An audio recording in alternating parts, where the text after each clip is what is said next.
खबरें तो देश से बहुत आती हैं, लेकिन कुछ खबरें दिन भर की सुर्खियां बन जाती हैं। दिन की हर सुर्खी का निकलेगा निचोड़। हर खबर को पेश करेंगे बिना तोड़ मरोड़।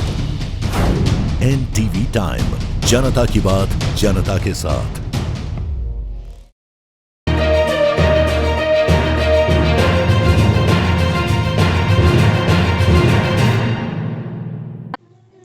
उन्नाव में 5 दिन बाद चौथे चरण का मतदान होना है। पार्टी के प्रत्याशी जोरों शोरों से पूरी ताकत झोंक रहे हैं।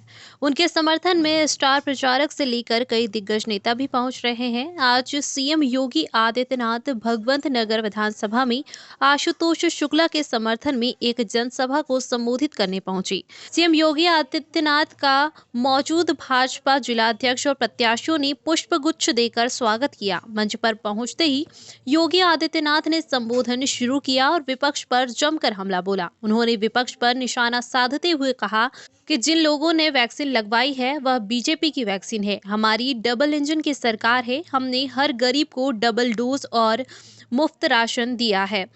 इस उन्नाव की धरती से लोगों ने 1,21,000 मजरों का विद्युतीकरण हुआ है और आज अहमदाबाद के मामले में निर्णय आया है। ब्लास्ट के आरोपियों को सजा दी गई है। उसमें आरोपी आजमगढ़ से हैं और सपा से जुड़े हैं। सपा ने सबसे पहले आतंकवादी हमले के मुकदमे को वापस लेने का काम किया है। सपा सरकार में सिर्फ सैफई में महोत्सव होते थे। हमारी सरकार में 5 साल में एक भी दंगा नहीं हुआ है। 1 करोड़ नौजवानों को टैबलेट हम लोगों ने स्वीकृत किए हैं। समाजवादी पार्टी ने चुनाव आयोग से शिकायत की। सपा वालों का नाम समाजवादी है और काम तमंचावादी है और सोच परिवारवादी है। आज सुबह मैनपुरी गया था, करहल गया था। बीजेपी वहां जीत दर्ज कर चुकी है। रिजल्ट 10 मार्च को मिलेगा। जहां कर्फ्यू लगता था, आज वहां कावड़ यात्रा धूमधाम से निकाली जा रही है। सपा सरकार में सबसे बड़ी दुर्गति शिवपाल की हो गई है। कुर्सी नहीं मिली तो सोफे के हत्थे पर बैठना पड़ा। संबोधन के दौरान उन्होंने अपनी सरकार की उपलब्धियां गिनाई है और विपक्ष पर जमकर निशाना साधा है। शिक्षा में बहुत अच्छा काम हो रहा है। 8 महाविद्यालय संचालित हैं, 15,000 बच्चे पढ़ रहे हैं और अपना निजी विश्वविद्यालय भी ये शिक्षा प्रसार समिति स्थापित कर रही है। राज्य सरकार की नीति आ गई है और आप देखना अगले उसमें विश्वविद्यालय भी आपका यहां पर खड़ा आपको मिलेगा। भाइयों बहनों, उत्तर प्रदेश में विकास सबका, सम्मान सबको, लेकिन तुष्टीकरण किसी का नहीं। हमारे विकास को आप उंगलियों में गिना सकते हैं। यहां पर चाहे वह महाप्राण के स्मारक और पुस्तकालय के निर्माण का रहा हो, चाहे वह स्वतंत्रता संग्राम सेनानी चंद्रशेखर आजाद जी के भव्य स्मारक के निर्माण के कार्यक्रम को आगे बढ़ाने का हो, सरकार ने उसे तेजी के साथ आगे बढ़ाया। पहले प्रदेश के अंदर केवल सिपाही महोत्सव होता था। सिपाही महोत्सव में आयोजकों को स्वयं नहीं पता होता था क्या है। न उसमें कोई राग था, न कोई रंग था, न भाव थी, न भाषा थी। लेकिन भाइयों बहनों, आज उत्तर प्रदेश में अयोध्या में दीपोत्सव का आयोजन होता है। भगवान राम की अयोध्या की दीपावली पूरी दुनिया देखती है। मथुरा, वृंदावन, बरसाना में रंगोत्सव होता है, पूरी दुनिया देखती है। काशी की देव दीपावली पूरी दुनिया देखती है और प्रयागराज का भव्य कुंभ और दिव्य कुंभ भी पूरी दुनिया देखती है। पूरी दुनिया देखती है। हमने कहा था ना कि रामलला हम आएंगे, मंदिर वहीं बनाएंगे। अयोध्या में भगवान राम का भव्य मंदिर के निर्माण का कार्य प्रारंभ हो गया है ना। अब तो कोई संदेह नहीं है ना। क्या ये काम सपा, बसपा और कांग्रेस के लोग कर पाते?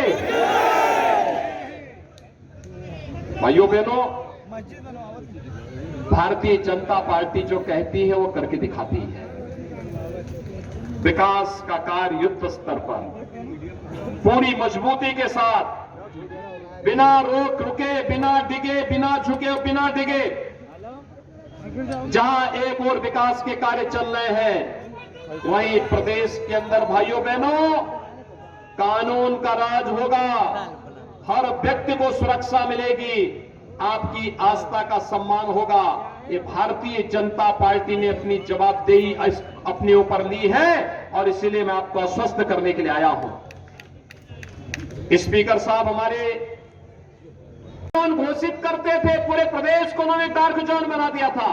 आज वो कहते हैं कि हम आएंगे बिजली फ्री में दे देंगे। अरे जब बिजली नहीं देते थे, भगवान ने तुम्हारे यहां अंधेरे अंधेरे छाया हुआ है, तो बिजली दोगे कहां से? भाइयों बहनों, इन लोगों के समय केवल दंगे होते थे, दंगों के खिलाफ किसी ने आवाज उठा दी तो उस पर झूठे मुकदमे हो जाते थे। कर्फ्यू रहता था, महीनों महीनों कर्फ्यू रहता था। पिछले 5 साल में आपने दंगों का नाम सुना यूपी में? आज दंगा नहीं होता है। दंगा होगा तो अगले दिन दंगाई के पोस्टर चौराहे पे लग जाएंगे।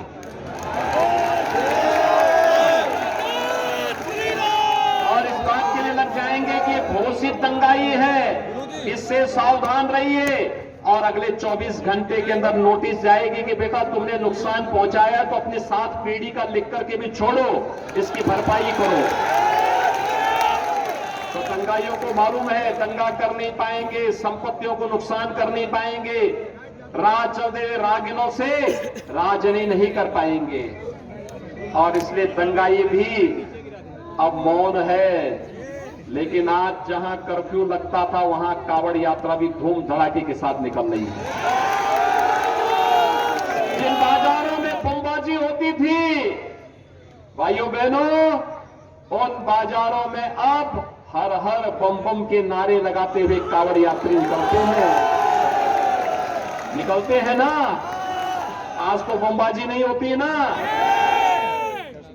और यही तो मैं कहने के लिए आया हूं, सुरक्षा हमने दी है, सम्मान भी हमने दिया है, नौजवानों को नौकरी भी दी है, रोजगार भी दिया है और इसको और तेज गति से आगे बढ़ाना है। आज तो भाइयों बहनों, उत्तर प्रदेश के नौजवानों को स्मार्ट नौजवान बनाने की दिशा में प्रदेश सरकार ने कार्य प्रारंभ किया है। 1 करोड़ नौजवानों के लिए टैबलेट और स्मार्टफोन हम लोगों ने स्वीकृत किया है। 1 करोड़ नौजवान बटने प्रारंभ हो गए हैं। समाजवादी पार्टी ने कंप्लेंट की है चुनाव आयोग से और हमने भी तय किया है, अभी 1 करोड़ बंट रहे हैं, अगले 5 साल में 2 करोड़ नौजवानों को टैबलेट और स्मार्टफोन